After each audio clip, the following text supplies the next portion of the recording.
Hello everyone, I'm making this video and it's going to be in regards to bigotry in America. The three groups I'm going to focus on are Christians, atheists, and homosexuals. Now, before I continue, I just want you guys to understand that this is going to be a brief video, and also I've gotten to know throughout my college career many different people with many different opinions, and I've gathered my little information, and also just doing a little bit of research online, just watching the videos of famous people who are either Christians or atheists or homosexuals. And to start off with a personal experience, many of the Christians that I've gotten to know, I realized that the older Christians are, they have their own opinions in terms of many things. No, they don't. They are more likely to have fundamentalist beliefs, i.e. beliefs that adhere to the fundamental tenets of their proclaimed religion. That's about as far as you can get from their own opinions. But the younger Christians, they're having a more open mind towards other beliefs. This is called being liberal, i.e. not strictly adhering to the fundamental tenets of their proclaimed religion, rather being more general in their behaviour as opposed to strict and dogmatic. Towards other beliefs, whether it be atheism, homosexuality, or many other topics, they're really becoming more and more open-minded. First of all, homosexuality is not a belief, and neither is atheism. Homosexuality is part of someone's innate socio-biological identity. It can shift on its own over a lifetime. They can be confused by it at first and not necessarily understand it at first, but that's what self-discovery is all about. But it is not, I repeat, not a belief any more than the colour of your hair is a belief. As for atheists, they lack a belief in a deity. Stand alone, that is not a belief in itself. You need to add another descriptor, e.g. secularist or humanist. But without that, you don't seem to know awfully much about either of these demographics. Obviously, there's a lot of reasons for it, but definitely the fact that they're being more exposed to people who have other beliefs, and even within their own families, they might have someone who is either atheist or homosexual, which gives them they see these people with a different light, with a more loving and caring light now than years back. Yes, it gives these people a human face, which makes it harder to dehumanize them. But that doesn't stop the church. It certainly still goes on. But you're correct in saying that it's become more difficult to manage in a cosmopolitan world.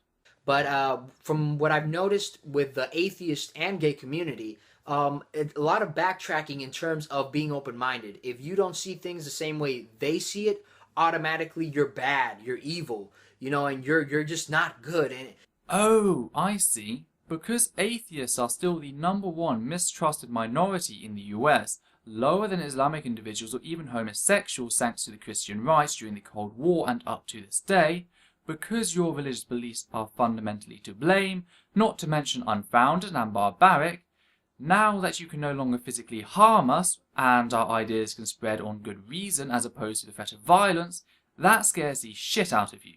To paraphrase, there is simply nothing we can do about the rise of atheism but accept the inevitable and hope that they do not treat Christians the way Christians have treated them. Don't worry, we won't. We'll merely challenge your beliefs because they are unfounded. As for the LGBT+ community, because there are more than just homosexuals, again, sexual orientation and gender identity are not beliefs. They are an intrinsic part of that person. People deserve respect. People have rights. Ideas do not. And it worries me for the direction that our country is going. I'm going to give you an example. I was in one of my classes, and it was a couple semesters ago, English class, and the answer for one of the questions had nothing to do with religion at all. But somehow this young kid managed to drive his answer into how the Big Bang Theory and the evolution made more sense than Christianity. And even though that's true to him... No, it's objectively and demonstrably true. You are entitled to your own opinion, but you are not entitled to your own facts. You can believe in faith that the Bible is true, or that its specific creation story is true, but that belief is not supported by any of the available evidence at all. But what worried me was the fact that as he was saying it, his face was turning red. He was like arguing with no one. He was very angry.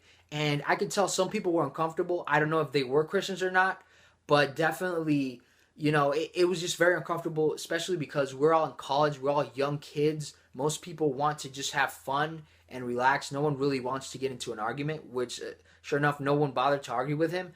But the fact that that young man was, so angry and had so much anger in him worries me for the future of our country. First of all, if this was an English class and he was presenting a view, I take that it was persuasive writing. Otherwise, I have absolutely no idea why science came up in English. You've certainly not explained enough, and I don't know whether this is intentional or accidental. At least over here, when we are doing persuasive writing, we are allowed to choose our topic, and we typically choose a topic we feel strongly about. Secondly, from the fact that you know his answer and states that he gave it, I take he had to stand up in front of class and give his answer to everyone. People react differently in this situation, i.e. the fight or flight response. However, the fact remains that he was ultimately telling the objective and demonstrable truth, so his emotional state when doing so is rather irrelevant, and this seems merely an attempt to attack his person rather than his points and dismiss him as angry. So what if he was angry at the fact that the US education system lies to most of its students? And the best way I can say this is, in America, even though the opinion has changed, bigotry remains. And I don't know if you guys have noticed, but it's a simple, like, even with the thing with Chick-fil-A, keep in mind, this is an old man. He is going to have traditional beliefs, but he said he was against gay marriage.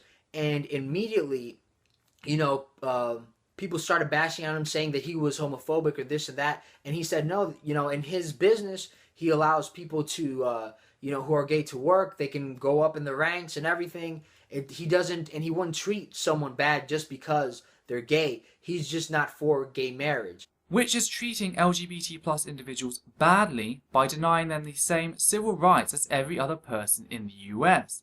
This ultimately classes them as below everyone else, as subhuman. But it doesn't just end here. You've left out the millions of US dollars donated to ensure that equal marriage bills do not pass. He didn't just have his own opinion and not get a gay marriage himself. He tried to deny people the right to marry their consenting adult lover. What if I, as a person, paid money to support a bill that denied Christians the right to vote? Would that be treating you badly or merely having my own opinion? Think about that for a second.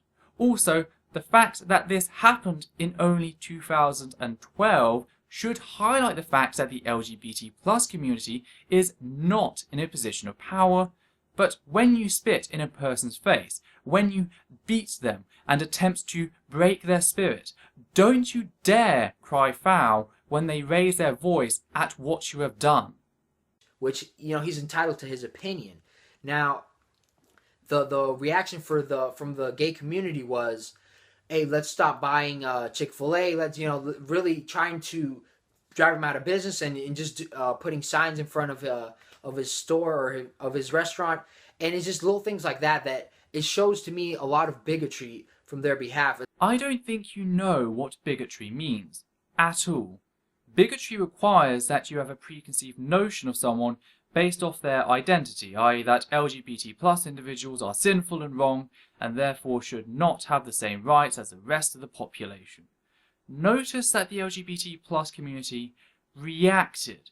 They did not preemptively act. They reacted to what Chick-fil had said. How is reacting to what someone states critically a form of preconceived bigotry? This is also pretty sickening of you to compare the willful and reasoned boycott, aka non-violent means of protest, to attempts to deny a portion of US citizens their civil rights. That's not just wrong, that is twisted.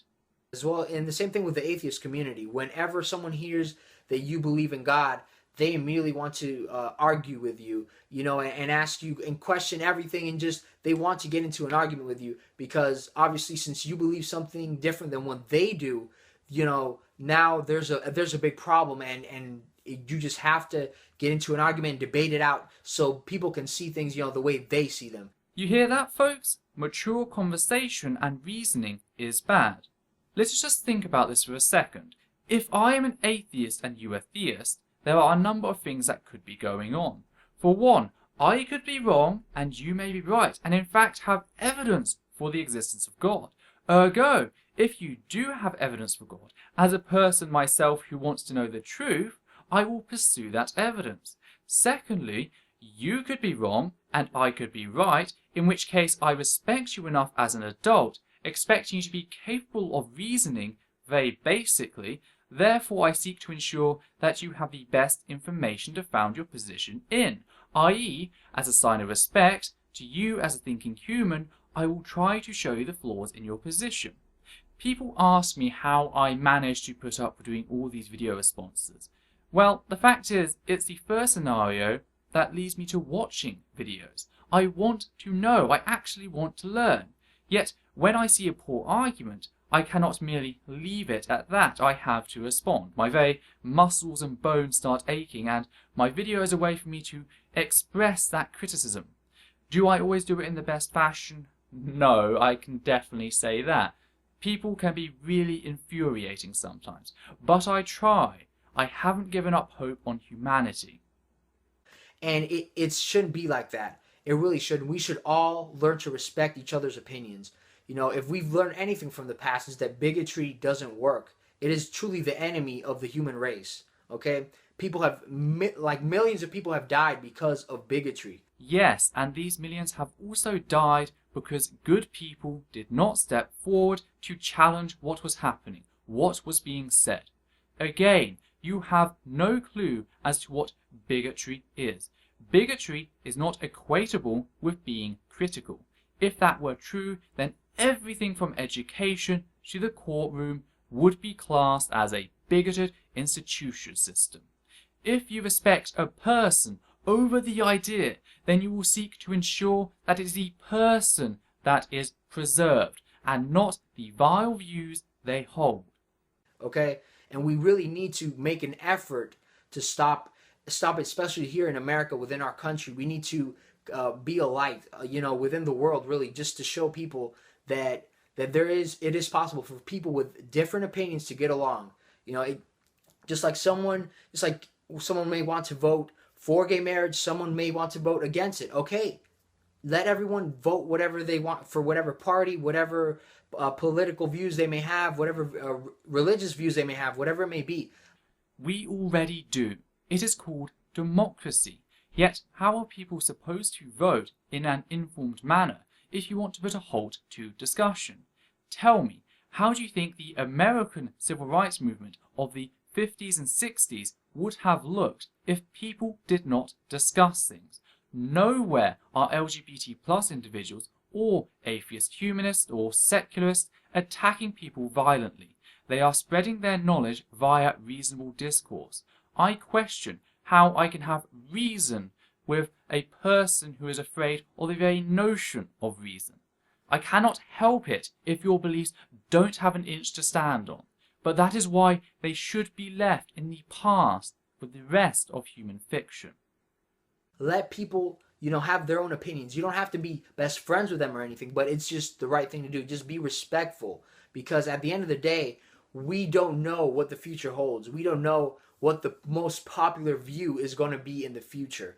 And it's better for us to make sure that bigotry is something eliminated from most people's hearts, or at least just this concept of oppressing anyone who has a different view than you. Just helping, guide this into younger kids especially. Let them know we have to respect each other's views.